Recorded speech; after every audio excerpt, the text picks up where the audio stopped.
முதலில் திரு இதயத்துல்லா உங்களிடமிருந்து ஆரம்பிக்கிறேன். தேமுதிகவுடன் கூட்டணி, ஓபிஎஸ்ஸுடன் சந்திப்பு, ஸ்டாலின் திட்டம் என்ன? ஏறக்குறைய ஒரு மாத காலமாக காங்கிரஸ் ஆட்சியில் பங்கு, அதிகாரத்தில் பங்கு கேட்டதிலிருந்தே காங்கிரஸ் எத்தனை இடம் கொடுப்பார்கள், காங்கிரஸ் பிரச்சனைகள் முடிந்து விடுமா, அல்லது ஆட்சியில் பங்கு என்பதை தொடர்ந்து வலியுறுத்தி வருவார்களா அப்படின்னு தான் பேசிகிட்டே இருந்தோம். இடையில் தேமுதிக திடீரென கூட்டணி வைத்து விட்டார்கள், சந்திப்பு நிகழ்ந்து விட்டது. இடங்களாம் கூட தகவல்கள் வந்து கொண்டிருப்பதை நம்ம பார்க்குறோம். அதுவும் பின்னுக்கு தள்ளும் வகையில் ஓபிஎஸ்ஸுடன் சந்திப்பு நிகழ்த்தியிருக்கிறார் முதலமைச்சர். எப்படி பார்க்குறீங்க தெரியுது இதெல்லாம்? நிச்சயமாக நான் வரவேற்கின்றேன். திராவிட முன்னேற்ற கழகத்துடைய ஆட்சி மீண்டும் தமிழ் மண்ணில் தொடர வேண்டும். முதல்வர் கூறுவது போன்று 2.0 வர வேண்டும் என்பதில் எனக்கு நீண்ட கால விருப்பம். அது தொடர்ந்து நிறைவேற்றப்பட்டு கொண்டிருக்கிறது. ஆன்டி இன்கம்பன்சி என்றெல்லாம் ஒன்றுமில்லாத விஷயங்களை பெரிதுபடுத்தி திராவிட முன்னேற்ற கழகத்துக்கு எதிராக பல ஊடக வேலைகள், நாடக வேலைகள் எல்லாம் நடந்தது. எவ்வளவோ ஏழகங்களிலும் அது வந்து கொண்டிருந்தது. அவையெல்லாம் முறியடிக்கும் விதமாக தமிழக முதல்வர் மாண்புமிகு ஸ்டாலின் அவர்கள் இன்றைக்கு தேமுதிகவை தம்முடைய கூட்டணியில் இணைத்திருக்கிறார். நீங்கள் குறிப்பிடக்கூடிய ஆன்டி இன்கம்பன்சினா தேர்தலுக்கு பிறகு தானே நம்ம பார்க்கணும், அப்போ தானே பார்க்க முடியும். அதாவது கூட்டணிக்கு அதற்கும் சம்மந்தம் இல்லை. இல்லை, அதுக்கு தான் சம்மந்தம் உண்டு. ஆன்டி இன்கம்பன்சியை சொல்லி தான் அவங்க வாக்கு குறைஞ்சிருவாங்க, இவங்க வாக்கு குறைஞ்சிருவாங்கலாம் சொல்லுவாங்க. அதனால் இது இன்றைக்கி நடந்திருக்க வேண்டிய விஷயம் இல்லை. எனது நண்பர் நடிகர் விஜயகாந்த் என் மீது பேரன்பு கொண்டவர். அவரை குடிகாரன் என்றும் கோமாளி என்றும் கேவலமாக பேசி அவருடைய ஆட்களை, சட்டமன்ற உறுப்பினர்களை பறித்து அவரை ஒன்றுமில்லாமல் ஆக்கின்னு கூட சொல்லலாம். இதை செய்த அதிமுகவுடன் அவர் கூட்டணி அதிமுக மட்டும்தான் விமர்சனம் பண்ணதா? நான் இப்போவும் சொல்கிறேன், அன்றைக்கும் பழம் நழுவி பாலில் விழும் என்று சொன்னவர் தான் கலைஞர். கலைஞரை பொறுத்தவரை அவருக்கு திருமணம் செய்து வைத்ததே அவர்தான். அவரோடு இணங்கி இருந்தால் ஒரு அற்புதமான ஆட்சி 2011 பாலில் விழவில்லை என்றவுடன் வைத்த விமர்சனங்கள் ஏராளம் தானே. அதுதான் நான் சொல்கிறேன். தமிழ்நாட்டு ஆட்சியில் மிகச்சிறந்த ஆட்சின்னு நான் கணக்கு போட்ட ஒரு ஆட்சி 2006 2011 வரை கலைஞருடைய ஆட்சி. அந்த கலைஞருடைய ஆட்சி 96 2001 கூட சிறப்பான ஆட்சி. அதை விட இந்த 2006 அந்த ஆட்சி மீண்டும் தொடர்ந்திருக்க வேண்டும். அது தொடர முடியாமல் போனதற்கு 2006 2011 வரை ஒரு மிகச்சிறந்த ஆட்சி நான் இன்றைக்கி சொல்வேன். அதுக்கு அடுத்த ஆட்சியாக தான் இன்றைக்கி இருக்கக்கூடிய ஆட்சியை சொல்வேன். நான் இப்போ நேரடியாகவே சொல்கிறேன். நான் இன்றைக்கு முதல்வர் ஸ்டாலின் அவர்கள் ஆட்சி கலைஞர் ஆட்சிக்கு அடுத்த நிலையிலே அல்லது சரிசமமாக இருக்கிறது என்று கூட நான் சொல்ல முடியும். ஆனால் நான் எப்போவுமே நேருக்கு நேராக இன்றைக்கி இருக்கவங்களை புகழ்கிறது, இறந்து போயிட்டவங்களையே மறைஞ்சு போனவங்களே இப்போ புகழாமல் இருக்கிறது அல்ல என்னுடைய வேலை. உண்மையை சொல்வேன். அந்த ஆட்சி வர முடியாத ஒரு சூழல் அன்னைக்கு திரு விஜயகாந்தால் ஏற்பட்டது. எப்படி திரு வைகோ அவர்கள் நான் தவறு செய்து விட்டேன் என்று 2 முறை அவர் தவறு செய்ததை இன்றைக்கு ஒத்துக்கொள்கிறாரோ, அதே போன்று நம்முடைய தேமுதிக தலைவர் விஜயகாந்த் அவர்கள் என்னிடமே இதை சொல்லியிருக்கிறார். இந்த தவறு இதையெல்லாம் திருத்தி இன்னைக்கு அவருடைய துணைவியார் பிரேமலதா அவர்கள் இந்த கூட்டணியை கொண்டு வந்து சேர்த்ததை நான் வரவேற்கிறேன். இதுதான் சிறந்த ஒரு முடிவு. இந்த முடிவை நான் வரவேற்கிறேன். இப்போ தேமுதிகவுடன் கூட்டணியை உங்களுடைய மாநில காங்கிரஸ் வரவேற்பதாக உங்களுடைய மாநில தலைவர் செல்வ பெருந்தகை அதை பகிர்ந்து கொண்டார். இருந்தாலும் உங்ககிட்ட நான் கேட்குறேன், அந்த கூட்டணி எப்படி சார் பார்க்குறீங்க? எந்த கூட்டணியை? திமுகவுடன் கூட்டணி வைத்தது எப்படி பார்க்குறீங்க? 1967 இதை விட அதிகமான கட்சிகள் கூட்டணியில் இருந்தது. ஏன் இந்த கேள்வி நான் உங்ககிட்ட கேட்குறேன்னா, காங்கிரஸ் இந்த சிக்கல், இந்த இடுபறிக்காக தான் நாங்கள் காத்து கொண்டிருக்கிறோம் அப்படின்னு ஒரு தகவல் வந்தது தேமுதிக அதனால்தான் பொறுமை காக்கிறார்கள். காங்கிரஸ் ஒரு வேளை வெளியே சென்று விட்டால் நமக்கு கூடுதல் இடங்கள் கிடைக்கும் அல்லவா அப்படின்னா நாங்கள் பொறுமை காப்பதாக தகவல்கள்லாம் கூட வெளியே வந்தது. இந்த இடத்தில் தற்போது கூட்டணி சேர்ந்து விட்டார்கள். அப்போது காங்கிரஸ் எதிர்பார்த்தது ஆட்சியில் பங்கு, அதிகாரத்தில் பங்கு, 45 இடங்கள் 50 இடங்களாக கேட்டது போய் இப்போது இந்த இடங்களையும் கணக்கில் எடுத்துக்கொண்டு இன்னமும் குறைத்து விடுவார்கள் அப்படிலாம் கூட கருத்துக்கள் வரதை நம்ம பார்க்குறோம். எப்படி பார்க்கலாம்? நீண்ட நாட்களாக இதைத்தான் நான் சொல்லிட்டு வர்றேன். ஒரு சிலர் சில விஷயங்களை பேசியிருந்தாலும் கூட என்னை போன்றவர்கள் 99 விழுக்காடு காங்கிரஸ்காரர்கள் நாங்கள்லாம் வெளிச்சம் போடுறதில்ல, ஊடக வெளிச்சம் கிடைக்காது. 1-2 பேர் யாரெல்லாம் இந்த கூட்டணிக்கு எதிராக பேசுகிறாங்களோ அவர்களுக்கு தான் ஊடக வெளிச்சம் கிடைக்கும். காரணம் என்ன சொன்னால் பாஜக அதன் பின்புலத்தில் இருந்தது. அதனால் எங்களை மாதிரி யார்கள் நாங்கள் எஃகு போன்று இருக்கிறோம், பாறாங்கல் போன்று எங்கள் திமுக காங்கிரஸ் கூட்டணி இருக்குது என்று சொன்னாலும் கூட எங்களை பற்றி அவர்கள் கவலைப்பட போவதில்லை. அதனால் இன்றைக்கு காங்கிரஸை பொறுத்தவரை இது திரு ராகுல் காந்தி அவர்களும் திரு மல்லிகார்ஜுன கார்கே அவர்களும் திரு மாண்புமிகு முதல்வர் ஸ்டாலின் அவர்களும் எடுக்க வேண்டிய ஒரு முடிவு. இந்த முடிவு எடுக்கின்ற வரை நாம் பொறுமையாக இருப்போம் என்று சொன்னோம். சமீபத்தில் உங்களுக்கு திரு கே.சி. வேணுகோபால் அதை சொல்லிட்டு போயிட்டாரு. அதனால எங்களுடைய கூட்டணி தெளிவா இருக்குன்னு சொல்லிட்டு போயிட்டார் சார். முதலமைச்சரான சந்திக்கல, அது கூட நிறைய விமர்சனங்கள் உருவாக்கி இருக்கேன் சார். நீங்களும் நானும் கூட்டணி முழுமையை அடைஞ்சு ஒரு முழு திருப்தி ஏற்பட்டு இருந்தால் உறுதியாக முதலமைச்சரை சந்தித்து இருப்பாரே, ஆனா சந்திக்கல. அப்போ ஓரளவுக்கு தான் செட்டில் ஆயிருக்கு அப்படின்னு தான் நிறைய தகவல்கள் போதே சார். நீங்களும் நானும் 4 பேர் எதுனாலும் பேசலாம் சார். உண்மை என்னங்கிறது இன்னைக்கு மாலையில இல்ல கே.சி. வேணுகோபால் சந்திக்கல தானே, பேசிய விட அது உண்மை தானே சார். அதுக்கு தான் நான் சொல்ல வரேன், என்னை பேசவே விட மாட்டேங்கிறீங்களே ப்ளீஸ் சார். திருமதி கனிமொழி அவர்கள் இன்றைக்கு பேசியிருக்காங்க. அவங்க தான் டெல்லியில் போய் காங்கிரஸ் கூட்டணியை பற்றி பேசிட்டு வந்தவங்க. காங்கிரஸ் திமுக கூட்டணி ஸ்ட்ராங்காக இருக்குது, பலமாக இருக்குதுன்னு அவங்க சொல்லியிருக்காங்க. நாளைக்கு எது நடக்குதுங்கிற பற்றி நாம கவலைப்பட. அவங்க கனிமொழி சந்திச்சதை நான் கேட்கவில்லை சார். கே.சி. வேணுகோபால் முதலமைச்சர் சந்தித்திருக்கலாமே, சந்திப்பார் என்று நிறைய எதிர்பார்க்கப்பட்டது, நிறைய காய்கள் எல்லாம் நகர்த்தப்பட்டது. இருப்பினும் அவர் சந்திக்கவில்லை என்றாங்க. நீங்க திரு கே.சி. ஏன் அழைக்கலன்ற ஒரு கேள்வி இருக்கு. அது அவர் சொல்லுவார். திரு கே.சி. வேணுகோபாலுடைய பிஏ நீங்க இல்லை, அவருடைய பர்சனல் செக்ரட்டரி நீங்க இல்லை. நீங்க அப்பாயின்மெண்ட்டை முதல்வர்கிட்ட கேட்டு முதல்வர் இல்லை அப்பாயின்மெண்ட்ல மறுத்தாரா? யார் யாரெல்லாம் பேசுறதை வைத்துக்கொண்டு கண்ணு காது மூக்கெல்லாம் வைக்கக்கூடாது. இது தேவையில்லாத. மூத்த காங்கிரசின் மூத்த நிர்வாகி உங்க வாயில தெரிஞ்சுக்கலாம் தான் கேள்வி வைக்கிறேன். நீங்க தெளிவுபடுத்துங்க. உங்களை சொல்ல இந்த மாதிரி கேட்கறவங்க கொஞ்சம் பேர் இருக்காங்க பாருங்க. திமுகவுக்கு அவர்கள் வாயை நீங்கள் அடையுங்கள் சார். திமுகவுக்கு நல்லது சொல்றதாக நினைச்சுக்கிட்டு திமுக காங்கிரஸ் கூட்டணியை பலவீனப்படுத்தணும்னு சிலர் இருக்காங்க. அவங்க எதைனாலும் சொல்லுவாங்க. யார் சார் அந்த சிலர்? யார் சார்? பாருங்க, கே.சி. வேணுகோபால் அவர்கள் வந்து கேட்டு நீங்க இல்லைன்னு சொல்றீங்கல்ல, அதுக்கு நான் சொல்ற விஷயம் கேட்டு இல்லை நான் சொல்ல, அந்த கருத்தை நான் பதிவு பண்ணேன். நீங்க இல்ல சார், இப்ப உங்களை சொல்லல, நீங்க நெறியாளர், நீங்க சரியான பொறியாளர்.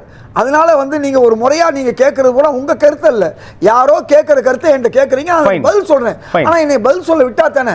அதாவது இன்னைக்கு என்ன நடந்திருக்கு, இன்னைக்கு திருமதி கனிமொழி அவர்கள் என்ன சொன்னாங்க? எங்க கூட்டணி பலமா இருக்கு. இதுக்கு மேல வேற ஏதாவது உண்டா? அவங்க தான் போய் டெல்லியில போய் திருமதி சோனியா காந்தியோ ராகுல் காந்தி சந்திச்சு வந்தவங்க. அவங்க பேசிக்குவாங்க, இந்த கூட்டணி இருக்கு இல்லைங்கிறது அவங்க பேசிக்குவாங்க. கே.சி. வேணுகோபாலை கூப்பிட்டாரு, அவர் அழைச்சாரு, இவர் விட கூப்பிடல, இதெல்லாம் வந்து இல்லாத ஒரு தவறான ஒரு செய்தி. இந்த செய்திக்கெல்லாம் நான் பதில் சொல்ல வேண்டிய அவசியம் இல்லை.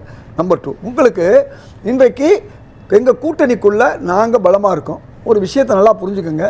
மக்கள் நல கூட்டணின்னு ஒரு கூட்டணி இருந்துச்சு 2016. அப்போ இந்த கூட்டணி இருந்து யார்? திமுகவும் காங்கிரஸும் மட்டும்தான் 2016 நாங்கள் நின்றோம். ஒரு விழுக்காடு தான் நாங்கள் இழந்தோம். நல்லா புரிஞ்சுக்கோங்க. 21 ஆண்டுகளாக காங்கிரஸ் திமுக அந்த மக்கள் நல கூட்டணி மொத்த பேர் இப்போ எங்கே சார் இருக்காங்க? அதைத்தான் நான் சொல்ல வந்தேன்.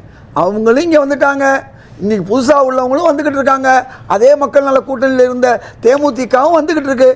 அப்போ 2 வந்துட்டாங்க பாருங்க. அந்த பக்கம் ஒன்றுனா நாங்கள் 1+1+1 போய்கிட்டே இருக்கோம். ஆனால் அவங்க மைனஸில் போயிட்டே இருக்காங்க. அதிமுக பிஜேபி கூட்டணி. எங்களை பொறுத்தவரை நாங்கள் அந்த நேரத்தில் 21 வருஷத்தில் 1 வருஷம் மட்டும்தான் நாங்கள் 2 பேரும் கூடலை. 2 பேரும் கூடாதனால 2014 2 பேருமே நாங்கள் இழப்புகளை சந்தித்தோம். அப்போ அந்த கூடாத நட்பின் காரணமாக எங்களுக்கு கேடு வந்தது. எப்போ வந்துச்சு? 2014 இந்த 2 கட்சியும் கூட்டணி சேராதனால. அது மட்டுமல்ல, 2001 அதான் நடந்துச்சு. அற்புதமான ஒரு ஆட்சியை கலைஞர் கொடுத்தாரு. அந்த நேரத்தில் கூட்டணி அன்னைக்கு தவற விட்டதன் விளைவாக செல்வி ஜெயலலிதா ஆட்சிக்கு வந்தாங்க. எதுக்கு சொல்ல வரேன்னா, வரலாறுகளை நீங்கள் திருப்பி போட்டு பார்த்தீங்கன்னா என்னைக்கு எது நடக்குமோ அது நடக்கும். அதனால் வெற்றிகரமாக ஒரு ஆட்சியை செஞ்சதுனால நாங்கள் வந்துடுவோம்னு சொன்ன 2001 ஆட்சியும் வர முடியல. அதே மாதிரி 2011 இன்னைக்கு திமுக காங்கிரஸ் கூட்டணி வர முடியாமல் போச்சு.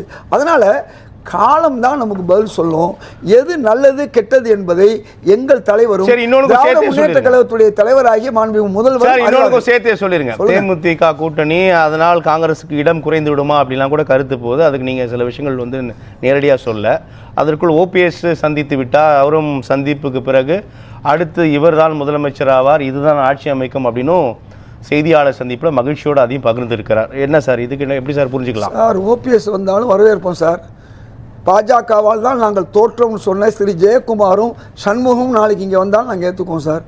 என்ன சார் எங்கள் கூட்டணி பலமானால் யாருக்கு சார் நல்லது? கூட்டணி தானே நல்லது. இப்போ நான் சொல்கிறேன் பாருங்கள், நாளைக்கு யார் யாரோ வருவாங்க. ஏன்னா வெற்றி கூட்டணிங்கிறது ஏற்கனவே கன்ஃபார்ம் ஆகி இப்போ வெற்றிக்கு மேல் வெற்றி, வெற்றி மேல் வெற்றி வந்து என்னை சேரும் அப்படிங்கிற மாதிரி இந்த வெற்றி பூரா இந்த கூட்டணிக்கு வருது. அதனால் இந்த வெற்றி கூட்டணி தொடரும் என்பதுதான் என்னுடைய கருத்து. நம்ம தொடர்ந்து பேசலாம். ஐயா கூட என்ன சொன்னாரு, கேசி வேணுகோபால் சொன்னாரான்னு கேட்டீங்க. உடனே ஐயா என்ன சொன்னாரு, கனிமொழி சொன்னார்ல அப்படிங்கிறாங்க. அப்ப இன்னைக்கு காங்கிரஸ்காரங்களுடைய பேச்சு என்னன்னா, காங்கிரஸ் தலைவர்கள் சொல்றதை யாரும் காங்கிரஸ்காரங்க கேட்க போறது இல்ல. திமுக இருக்கக்கூடிய அம்மையார் கனிமொழி அவர்கள் சொன்னா காங்கிரஸ்காரங்க கேட்பாங்க. இப்போ அந்த அளவுக்கு காங்கிரஸ் ஆயிடுச்சு. இப்போ கூட்டணி பத்தி கனிமொழி அவர்கள் இன்னைக்கு சொன்னதை சொன்னேன் நான். கேசி வேணுகோபால் விஷயத்துக்கு நான் பேசிட்டேன். காங்கிரஸ் நிலைப்பாட கனிமொழி அம்மையார் சொல்லணுமா, கேசி வேணுகோபால் அவர்கள் சொல்லணுமா? திரும்ப ரெண்டு பேரும் சொல்லணும். ரெண்டு பேரும் சொல்றாங்க. அப்போ கேசி வேணுகோபால் என்ன சொன்னாங்களோ அதான் கனிமொழி சொல்றாங்க. என்ன திமுக கூட தான் கூட்டணின்னு சொல்லிட்டு போயிட்டாரு. தெளிவா சொன்னாரு, இந்த கூட்டணி இருக்கு, இந்த கூட்டணிக்கு எதிராக யாரும் பேசக்கூடாதுன்னு வாய் பூட்டு போயிருக்காரு. நீங்க என்ன இத கூட தெரியாம நீங்க உட்கார்ந்து பேசிட்டீங்க. கூட்டணியை பத்தி பேசாதீங்கன்னு போனாங்க. நாங்க திமுக கூட்டணியில தான் இருக்கோம் அப்படின்னு சொன்னாங்க. அதுதான் முதல் வார்த்தை. ராகுல் காந்தி ஐயா சொன்னாரு, கனிமொழி அம்மையார் போய் டெல்லியில முதல் வார்த்தை கேசி வேணுகோபால் அவர்கள் சொன்னது, நாங்க கூட்டணியில இருக்கோம், இந்த கூட்டணியை பத்தி யாரும் பேசாதீங்க. ஐயா இதயத்துல்லா அவர்கள் வந்து சொல்றதுல வந்து என்னன்னா, தங்களுக்கு வரப்போற ஆபத்தை எதிர்நோக்காமையே அதை பார்க்காமையே அவங்களுக்கு தான் செக் வைக்கிறாங்கிறத புரிஞ்சுக்காம கவலையே படலையே. இல்ல அது வந்து காங்கிரஸ் செக் வச்சாலும் சரி, நாங்க கூட்டணியில இருந்தாலும் சரி இல்லைனாலும் சரி, காங்கிரஸ் அதை பத்தி கவலையே படாத தம்பி. அது 100 வருஷத்துக்கு மேல உள்ள கட்சி. அத வைகோ சொல்றாரு சார். வைகோ அத கூட நம்ம சண்டையில பாருங்க, நாளைக்கு என்ன நடக்குமோ சட்டை கல்விவது வழக்கம் தானே ஒரு பதிவு. வடிவேல்ல ஒரு காமெடி சொல்வார்ல, அத எதையெல்லாம் ஒத்துக்கறாரு. சண்டையில கிளியாத சட்டை எங்க இருக்குதுங்கறாரு. கதர் சட்டை, இன்னைக்கு கதர் சட்டை போடாத கட்சிக்காரங்க யாரு இருக்காங்க? அத காங்கிரஸ்க்கு மட்டும் நம்ம செலுத்த கூடாது. இன்னைக்கு எல்லா கட்சிக்காரங்களும் கதர் சட்டை போடுறாங்க, மதிமுகவையும் போறாங்க. அப்ப அவங்க உட்கட்சியில கதர் சட்டை கிளியிலே. ஒரே வரி, எல்லா இடத்துலயும் சண்டை போட்டா கதர் சட்டை தான் கிளியும், மத்தவங்க சண்டை போட்டா ஆளுவே கொலைப்பலி விழுகும், அடிப்படி விழுகும், சண்டை விழுகும், கொலைப்பலி விழுகும். இதுதான் காங்கிரஸுக்கு மத்த கட்சிக்குள்ள வித்தியாசம். அதான் சொல்றேன். ஒரே வரி. இப்ப ஓபிஎஸ் சீச்சி இந்த பழம் புடிக்குங்கிற மாதிரி ஓபிஎஸ் அவர் தாக்குறாரு. அது வந்து போது, அது அவருடைய கடமை. ஒரே நிமிஷம், ரொம்ப சிம்பிள். இன்னைக்கு இடிக்கு மேல இடி விழுந்திருக்கு. தேமுதிக வந்துருது, ஓபிஎஸ் வர்றாருன்னு சொல்லி பிஜேபி அமித்ஷா உள்பட நந்தகுமார் வரை இடிக்கு மேல இடி விழுந்ததால இந்த கதறல். இல்ல தேமுதிகக்கு வாக்கு சதவீதம் எவ்வளவு தெரியுமா? ஐயா வந்து இடிக்கு மேல இடிங்கிறாரு. 2021 அவங்க வாங்கின வாக்கு 2 லட்சம் சார். 2 லட்சம் வாக்கு 0.43%. சப்ஜெக்ட் டு கரெக்ஷன் கூட்டணியில் இருக்கும்போது அவங்க தான் முதல் கட்சி. அந்த வாக்க வாங்கிட்டு இப்ப நான் இதே நேத்து அரங்கத்துல பதிவு பண்ணேன். பழம் புளிக்கும் சொல்றாங்க. இல்ல ஐயா, நான் இப்ப பேசுறது வந்து தேமுதிகவும் உங்களுக்கு பிடிக்குது, ஓபிஎஸும் பிடிக்குது. இல்ல ஐயா வந்து பேசுற புரிஞ்சுக்கல அவரு. இப்ப காங்கிரஸ்க்கு சப்போர்ட்டா நான் பேசுறேங்கிறது அவருக்கு புரியல. ஏன்னா 2 லட்சம் வாக்கு உள்ளார போறது, காங்கிரஸ் 20 லட்சம் வாக்கு வாங்குது. அவர் விரும்பல சார். காங்கிரஸ் 20 லட்சம் வாக்கு வாங்கிருக்காங்க. நந்தகுமார் 2 லட்சம் வாக்கு அவரு நீங்க காங்கிரஸ்க்கு சப்போர்ட் வாக்குக்கு நாங்க செக் பண்றாங்க. அவரு காங்கிரஸ் சப்போர்ட்டா பேச விரும்பல. புரிஞ்சுக்கலங்கறத ஒரு வருத்தம் இல்ல. ஓனாய் வருத்தப்பட வேண்டிய அவசியம் இல்ல. அந்த மாதிரி இன்னைக்கு ஒரு வரி சுருக்கமா ஐயா சொன்னதுல ஒரு விஷயத்தை ஏத்துக்கிறேன். அதாவது பாராளுமன்ற மாநிலங்களவை உறுப்பினர் ஒரு முஸ்லீம் கொடுக்கணும்னு சொன்னார். எனக்கு கொடுக்கணும், யாருக்காவது கொடுக்கட்டும். ஏன்னா 10 எம்பிக்கள்ல கடந்த முறை கூட ஒருத்தர் கொடுக்கல காங்கிரஸ். அதிகம் அவர் எனக்கு சொன்னால் நான் கேட்க மாட்டேன். அதே நேரத்தில் வந்து தொடர்ந்து வந்து முஸ்லீம்கள் வந்து 100க்கு 100 வாக்களிக்கிறாங்க காங்கிரஸுக்கு. அவங்களுக்கு பிரதிநிதித்துவம் கொடுக்கலைங்கிறது எல்லாருக்கும் தெரிஞ்ச ஒரு விஷயம் தான். அதே நேரத்தில் காங்கிரஸுக்கு இடங்கள் குறையும் சொன்னது இருக்கு இல்லையா, அது கூடத்தானே செய்ய முடியும், குறையாது. லஞ்சத்துக்கு எதிராக திமுகவின் மீது ஏகப்பட்ட எந்த வேலையும் காசு கொடுக்காம நடக்கிறது இல்லை. எங்க போனாலும் லஞ்சம். அப்ப பேரங்கள், பெரிய பெரிய பேரங்கள் நடந்து கொண்டு இருக்கின்றன. போற போக்குல சொல்லக்கூடாது சார். என்ன உங்களுக்கு வேணும்? ரியல் எஸ்டேட்ல யார் வேணும்? ரியல் எஸ்டேட் இன்னைக்கு ரியல் எஸ்டேட் யார்?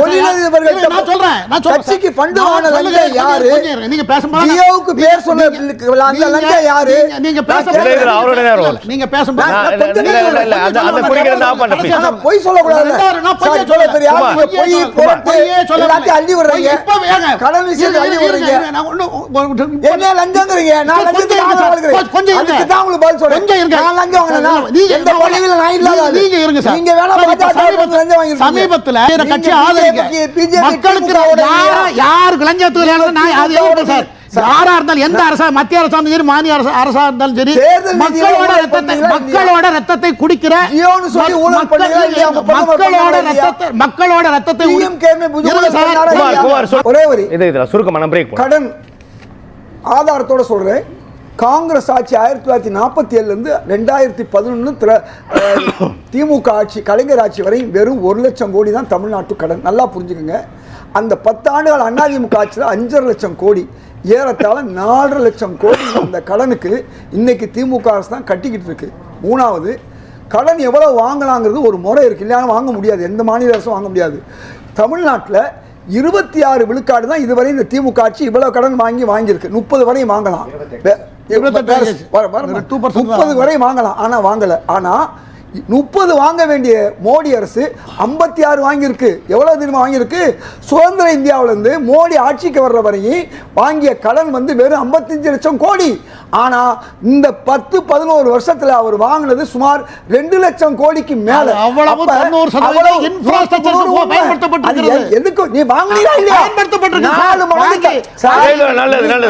4 மடங்கு தலையில சுமத்தி இருக்கீங்க ஒவ்வொரு இந்தியர். தமிழ்நாடு உள்ள அடைக்கிறீங்க 4 மடங்கு, நாங்க 1 மடங்குன்னு வச்சுக்கோங்க. இப்ப சொல்றதுல வந்து கொஞ்சம் ஆழமா போய் பார்க்கணும் பொதுமக்களுடைய நலனுக்காக. சுருக்கம், இப்ப மத்திய அரசாங்கம் வந்து பாத்தீங்கன்னா 197 லட்சம் கோடி. இப்ப ஐயா சொல்ற மாதிரி 55ல இருந்து ஏறி இருக்கு. அதுல மாற்று கருத்து. இந்த அவங்க வாங்கின கடனுக்கு வட்டி யார் கட்டியிருக்கா? இந்த ஆட்சி கட்டியிருக்கு சார். எடப்பாடி பழனிசாமி அவர்களும் செல்வி ஜெயலலிதா அவர்களும் வாங்கிய கடன். அது மட்டும் இல்ல, யூபியில 17 விமான நிலையம் மூடப்பட்டிருக்கு. 17 விமான நிலையம் மூடப்பட்டிருக்கு. போபால்ல மெட்ரோ உங்களுக்கு சார்.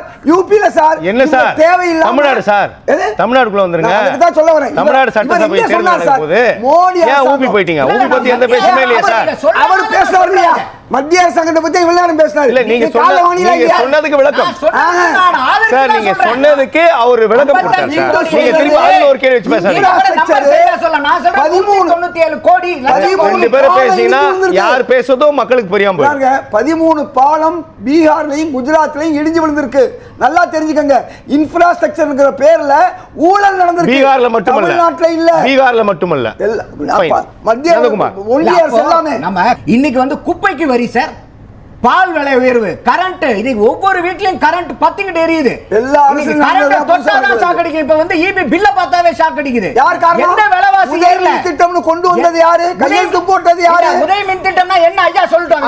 அதானிட்ட நிலத்தை வாங்கணும். தயவு செய்து ஐயா உதய மின் திட்டம்னா என்னன்னு சொல்லுங்க. இப்ப சொல்றேன், சொல்லுங்க. அதானி வந்து 100 ரூபாய்க்கு நிலக்கரியை வாங்கினாருன்னா தமிழ்நாட்டுக்கு 300 ரூபாய்க்கு நீ வாங்கி ஆடணும் ஒன்றிய அரசு சொல்ல. விளைவு 3 மடங்கு. அது எங்க வந்து ஒவ்வொரு மாநிலமும் இந்த மாதிரி இப்ப கூட சுப்ரீம் கோர்ட்ல வழக்கு போயிட்டு நீங்க உதய மின் திட்டம்ங்கிறது என்ன? நீங்க பாட்டுக்கு கண்ட மேனிக்கு வந்து நீங்க இலவச கரண்ட் அது இதுன்னு கொடுத்துட்டு நமக்கு அப்ப உதய மின் திட்டத்துல இருக்கும்போது 32,000 விவசாயிகளுக்கு எதிராக நீங்க நமக்கு வந்து பாத்தீங்கன்னா அப்போ விவசாயிகளுக்கு எதிராக இருக்கீங்க.